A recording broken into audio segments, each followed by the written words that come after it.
छत्तीसगढ़ में जहां एक तरफ सरकार ने महंगाई भत्ते को 5% बढ़ाकर कर्मचारियों और अधिकारियों को दिवाली का बड़ा तोहफा दिया है, तो वहीं दूसरी तरफ 3 सूत्रीय मांगों को लेकर रसोइया संघ हड़ताल पर है।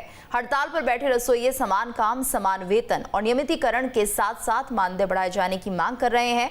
और चुनौतियां तब खड़ी हो रही हैं जब दूसरे राज्यों में छत्तीसगढ़ मॉडल का डंका बज रहा है।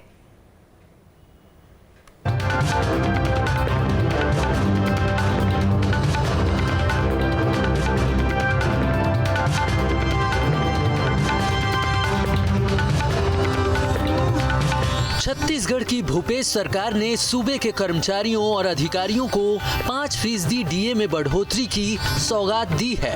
वित्त विभाग ने महंगाई भत्ते में बढ़ोतरी के आदेश जारी किए हैं, जो कि इसी महीने यानी कि 1 अक्टूबर से प्रभावी होगा। ऐसे में अब 7वें वेतनमान वाले कर्मचारियों को 33% डीए मिलेगा। 6ठे वेतनमान वाले कर्मचारियों को 201% डीए मिलेगा।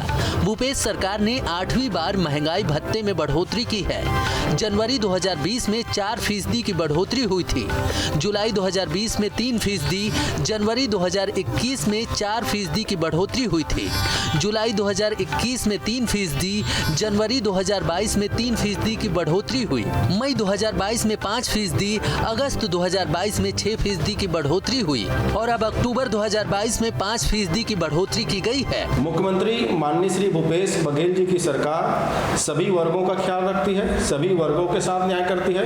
कर्मचारियों के महंगाई भत्ता में वृद्धि किया गया है। अब प्रदेश के कर्मचारियों को 33% महंगाई भत्ता मिलेगा।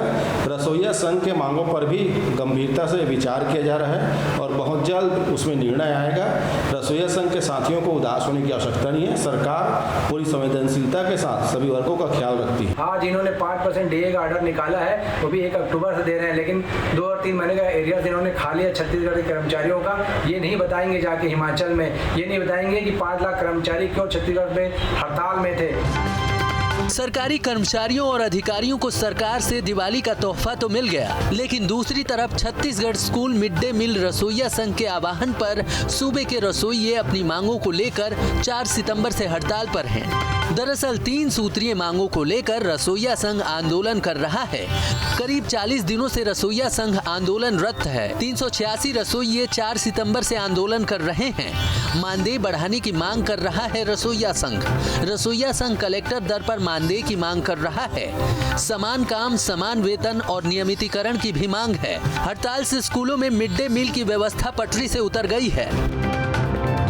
एक तरफ जहां दूसरे राज्यों में छत्तीसगढ़ मॉडल का डंका बज रहा है, तो वहीं प्रदेश में चुनौतियां भी बढ़ रही हैं। सरकारी कर्मचारियों की डीए में बढ़ोतरी तो हो गई, लेकिन रसोइया संघ अपनी मांगों को लेकर अभी भी हड़ताल पर है। देखना होगा कि सरकार रसोइया संघ की मांगों पर क्या कदम उठाती है।